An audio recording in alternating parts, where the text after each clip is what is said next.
Hey bestie, it's B. Welcome back. This is the time of year where I like to reminisce.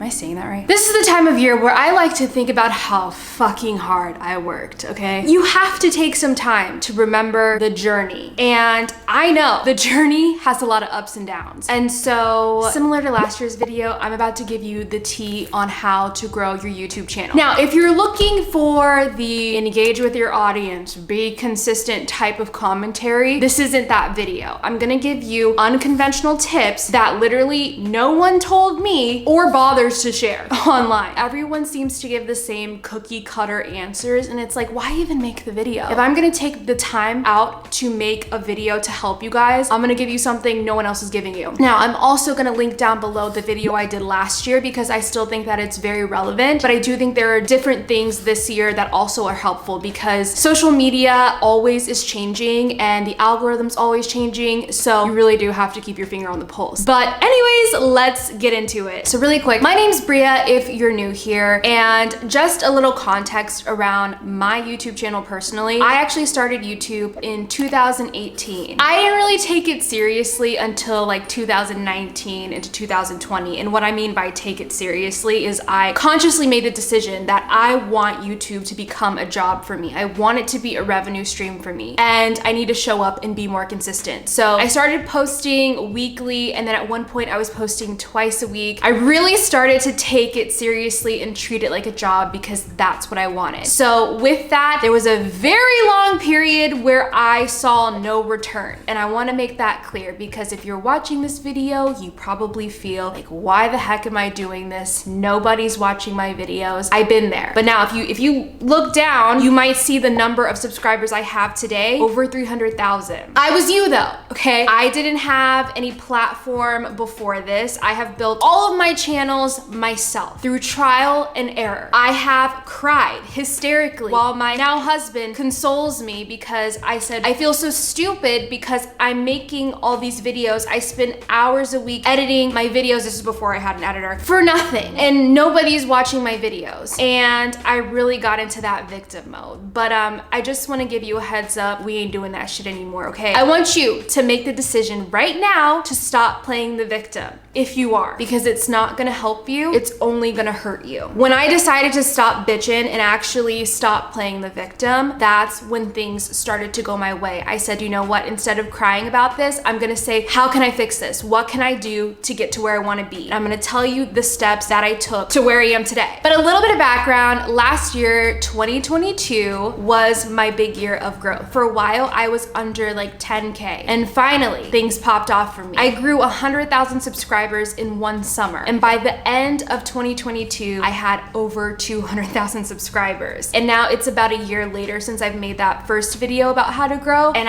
I just recently surpassed 300 subscribers. So yes, if I can do it, I'm so serious, guys, you can do it too. I just like to offer that context because I know videos like this often bring new people to my channel. So I wanted to start with that. And I also wanted to add, just so you feel a little more confident with me, my subscribers already know I keep it very real and I don't gatekeep. But if you're new here, I also want to make you feel a little comfortable by letting you know that I also have learned the things I'm going to share with you today directly from YouTube. I've been able to have direct contacts now, and this is something new within the last year. So there's a little bit more that I can help you guys with. And also my other credentials are that I built this channel with trial and error myself. So now that we got that out of the way, let's get into what's gonna help you grow. First and foremost, I already touched on this, but we need to talk about your mindset. If your mindset is not ready for the growth or to become a legit YouTuber, none of these tips that I'm gonna share with you even matter. Today, not tomorrow, not even in an hour, but today and right now, you need to decide that you wanna take this seriously. And you also need to figure out why you wanna take this seriously. Because if you don't have a strong why, you're not gonna stick with this. That's just the truth. And that's for anything in life. Think about people who go on diets. When they don't have a strong reason to do it, it's really hard to stick with it, right? You need enough leverage to make you take this seriously. So you need to change your mindset now that YouTube is something important to you and that you genuinely want to succeed at it. And this is something you can do in your personal time, but also write down all your reasons why. And this is just for you. And with that list, put it somewhere safe, because when you get discouraged, and you will, you need to pull that list out and and remember what your why is. What we're not gonna do is play the victim. Oh, the algorithm hates me. We've all said it, you guys, and maybe it does, but too bad. You're still gonna beat it because we're not gonna play the victim. There's so many things that you can do to achieve what you want to achieve, but if you've decided that all the odds are against you, what's the point of showing up? I want you to act like that algorithm loves you. I need you to act like everybody on the internet is rooting for you. And no, is that 100% true? No, that's why it's healthy delusion. But I need you to tap into parts of your brain that you have not been using because you're gonna have to have a very strong mindset to get through this. Some people have the connotation that being a content creator and a YouTuber is easy. And I will say the actual job of it, hitting record, is easy. But I will tell you, content creators are some of the strongest people on a mental level and some of the most disciplined people. I can say that for myself confidently, and I can also say that for so many of my friends that do this as well. You have to learn how to be resilient. You're going to have people who are going to not support your channel, who are going to be trolls online. You're going to have all of that. But you got to believe in yourself more than anybody. And as long as you can be validated with yourself, the rest is easy. So change your mindset. Figure out what are your limiting beliefs? What's stopping you from growing? Be honest with yourself. Are you playing the victim? And if your answer is yes, if you're being so truthful with yourself, what can you do to step out of that mindset and understand that you can attract success with YouTube? What do you need to do to make those changes? That's for you to figure out. Next, I want you to figure out what is your superpower. A lot of people are gonna feel like they don't have a superpower, but what I mean by superpower is what's different about you. This hasn't been on my list in the past because I never felt like the internet and being a content creator was that saturated. But I will say this was the year I found out how many people have actually become content creators because it's affected not only me, but so many of my friends in the industry in terms of like brand deals and stuff. It's very competitive now. I'm not even gonna play with you. So now is the time for you to really dig deep and say what's unique about me. And there is something unique about you. Saying that there's nothing unique about you is not an answer. I'm sorry, it's not a possibility, okay? If there wasn't anything unique about you, then everyone could make a clone of you, but they can't because you are you, down to your specific DNA cells. You are you. So you have to see that. And I think part of the block is that if you said you don't have anything unique about you, that's your first problem. You don't see what's special about you. So how is anyone else gonna wanna subscribe and see what's special about you? So many people don't understand a lot of content creation is this like inner mental battle. It's how you perceive yourself. And once you know how to perceive yourself in a healthy way, other people will see that in you because it's an energy. It's literally a vibe that attracts people. When I have been in my worst possible mental states, it reflects in my content. I feel like my content's not hitting because I'm not hitting with myself. It's not performing as well. People even make comments like, are you okay? And it's interesting that people can pick up on those things without you saying it because it's a very energetic job as well. So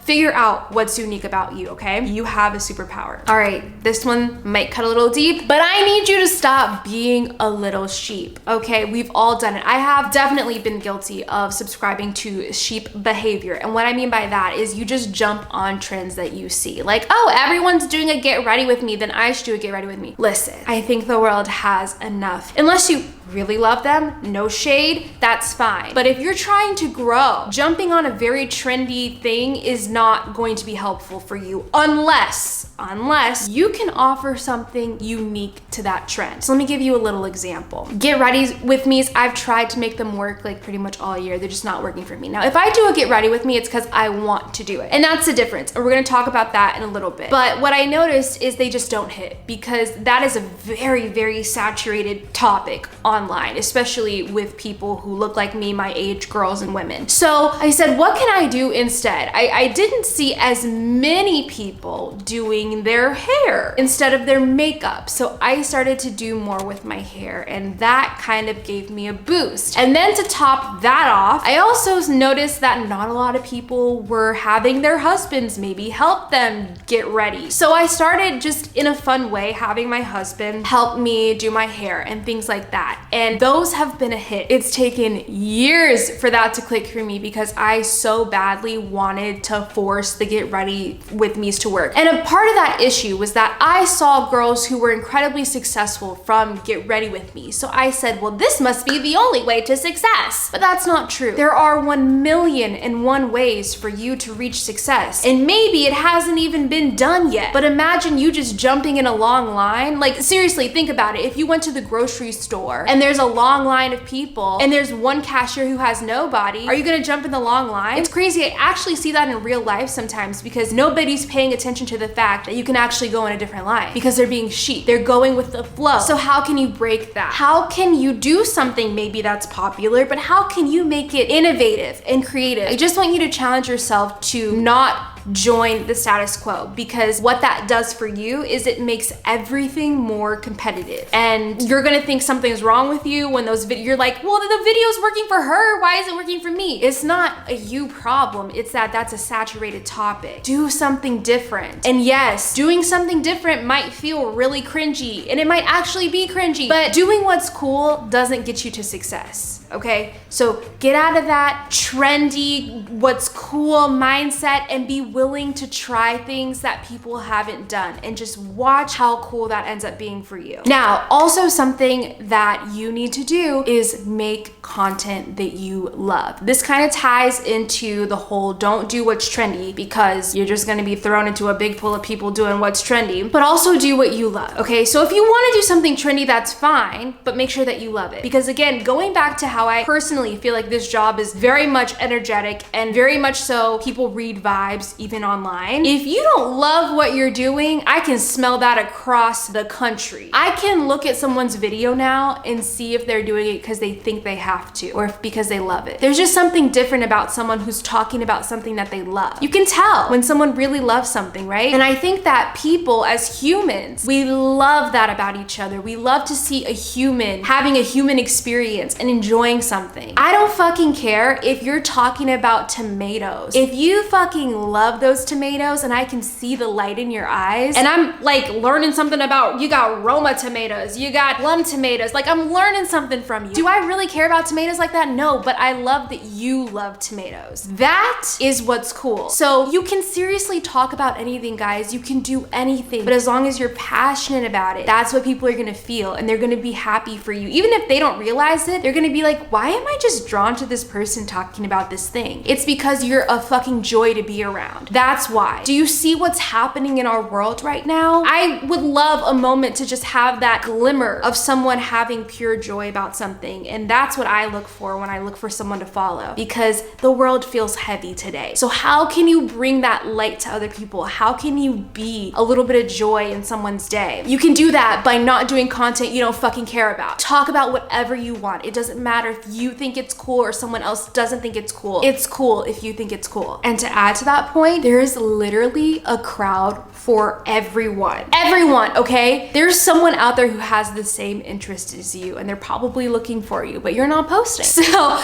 keep in mind that your people will find you, but you gotta show up. Now this one's gonna be hard, but you have gotta stop being validated by numbers. This is the most detrimental, unhealthy thing that you can do, and I have done it so many times, and I still continue to do it today. But I'm telling you, because it has quite literally just destroyed my mental health. And it's hard. I'm gonna be realistic here that I can tell you not to validate yourself with numbers, but when it actually becomes a full-time job for you, those numbers don't just mean, oh, people like me, because I don't fucking care if people like me. What I care about is that those numbers determine the partnerships, the opportunities that I get. That's what I care about. And so it's very hard for me to separate the two, because transparently, my career has changed my life, and it's been a way for me to support myself, my family, and so many other areas of my life. So when I see those numbers and they're not performing, I react out of fear sometimes, because like, what if I can't help my family anymore? What are we gonna do? You know, and then I fucking spiral. What I've had to realize, when I start to care too much about validating myself with numbers, it affects my work. So I need you to keep your eye on the prize and understand that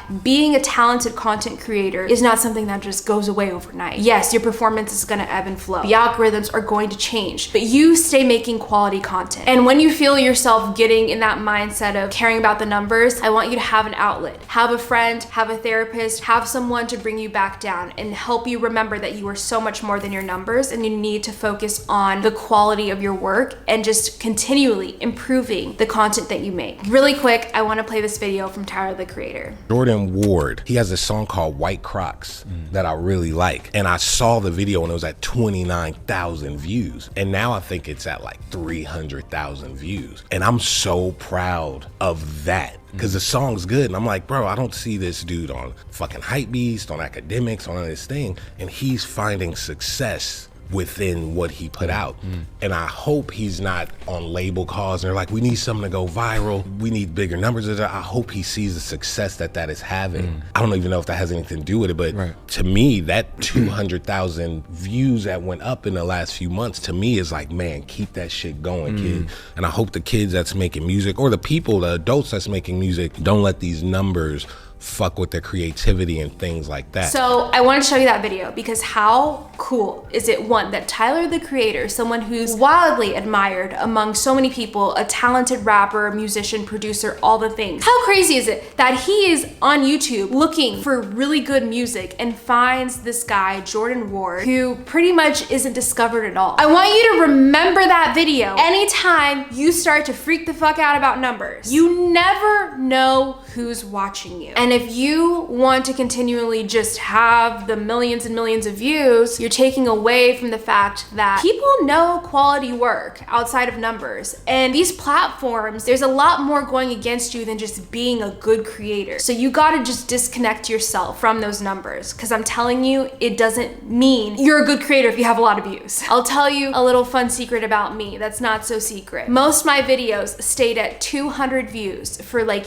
years. And once I started to grow last summer, all of those videos went viral. And I remember sitting there thinking, wow, I beat myself up for those videos when I first uploaded them and saw that no one was watching them. And now people are watching those videos. So it really wasn't me. It just was bad timing and not connecting with the algorithm yet. So please stop validating yourself with numbers. Keep showing up, keep posting, because you will be seen at the perfect time, I promise you, and your people will find you. And you never know, Tyler, the Creator could be watching your videos. With so much love and light, I need you to stop being dramatic. And I am the queen of it. When I tell you, I used to be hysterically crying over YouTube. Like, ask AJ, my husband. He's cried with me because he is the only person who's seen how fucking hard I worked. And I don't have to prove that to anyone, but sometimes it feels like, why the heck am I doing this? I'm so tired. You know, when is it gonna pay off for me? Yeah. I know, I did it too, but stop it. Stop being dramatic. And this kind of ties into the stop playing the victim thing, but I need you to get like a little bit hardcore about this, okay? What, your video flopped? Welcome to the fucking club. My videos still flop. I'm literally like trying to figure out how to boost my channel right now, but a few months before that, my videos were all doing super well. What you have to do is not care. Move on, because what are you gonna do? You uploaded the video already, so what? Move on. Like, I'm just saying, seriously, move on. Get started on the next video. You've got to disconnect your emotions from this, because this is a job, and if you want to be a YouTuber, you need to start looking at it as a job. You need to stop taking everything so personal. It's not personal, okay? There are so many factors that we don't understand to YouTube and its platform. I'm gonna be so real with you. Just to give you an example with social media in general, I went to TikTok headquarters. There was someone at TikTok headquarters who confirmed to me that it does not matter how good of a creator you are. There are things that are just simply out of your control. And I know if TikTok was telling me that, then it's also gotta be true for YouTube. So I'm just trying to tell you, literally the people who make the platforms know that it's out of your control. So stop worrying about it. Stop making it a personal attack on yourself. Carry on. Because the quicker you can pick yourself up and move on, the quicker we can get to business, okay? The quicker we can get to the growth. If you're gonna sit there and boo-hoo and say, I shouldn't do this, fine. Thousands of other people will. And that's why it's not gonna be you. Love you, just being real. Pick yourself up and keep going, because there is a difference between those who will stick with this and those who won't. And breaking news, a lot of people won't stick with it because they emotionally cannot handle this job. They can't handle the fact that they are not blowing up yet. Everyone wants to fucking blow up, but nobody wants to post the hundreds of videos before the blow up. And that's the reality of it. For those of us who may not be the Emma Chamberlains or or the people who just blew up. I didn't blow up for years. So I get it and I share your frustration, but I want you to know that it's not productive at all. Now, there's also a very logical side to this job too. YouTube analytics is some of the best analytics that I've seen on any platform. Lean into analytics. Go in the back end. After you've posted like 50 videos, I think that's a pretty solid number to start really analyzing what's working and what's not working. Even if the difference is very small, look at your thumbnails. What thumbnails are doing better? What titles are doing better? What videos in general are looking better? Go to those videos and see, where did they replay things? What can you pull from that? How can you create new content based off of what's working? Some people, and I did this myself, you will just keep making videos and just throwing a dart blindly, and you're not actually taking any feedback. Like the platform is talking to you, but you're not listening because you just want to do what you want to do, and that's fine too. But if you can tweak things just a little bit to also appease the platform, then you're gonna get the return that you want. And I was very stubborn about this because I was like, well, I want to make this video, and the YouTube algorithm was telling me, okay, bestie, but like this is what's working, not that. And I finally started to listen, and I was like, okay. This year I just stopped doing vlogs. I wanted to do vlogs because I love vlogs, okay? But there was a very stark difference in the amount of views. My audience just didn't care about vlogs, and that's okay. So maybe I create a vlog channel, and that's just my passion channel, okay? I haven't, but maybe I should. Also, I do like vlog kind of content on Instagram and TikTok. So just figuring out where to put that content instead, and watering the part of the garden that's growing, okay? That's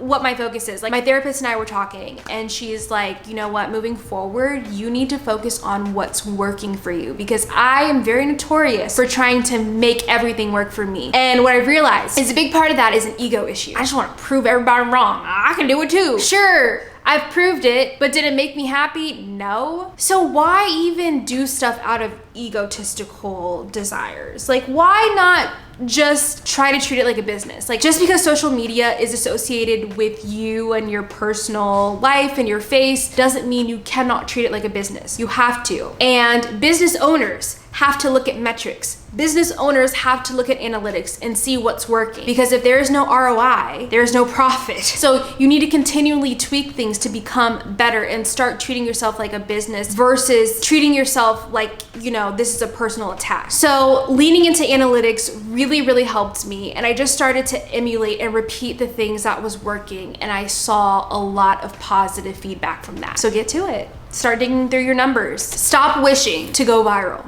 Just stop it. I think that wanting to go viral is the most immature thing you could want as a creator, because virality, anybody can do it now. Anybody can go viral. It doesn't mean anything. It doesn't mean you're gonna be successful. It doesn't mean you're gonna have a career. Anyone can go viral. I promise you. There have been many people who have gone viral, and I know many creators who have gone viral multiple times and still are not full-time creators because they could not sustain the viral moments. Some people have the strategy to take a viral moment and turn it into a career. And I'm not gonna lie, some people have more resources. Some people just have a leg up when it comes to that, okay? They have the connections, they have the resources. Some people don't. I don't. I've gone viral. I've had videos get 10 million views plus. If someone else had those 10 million views with the other connections, I'm telling you, it could have blown up to be more than that. But I've had to work on making it a sustainable job for myself. Virality has not correlated to success for me. But what has built my success is, instead of focusing on viral moments, focusing on community. Because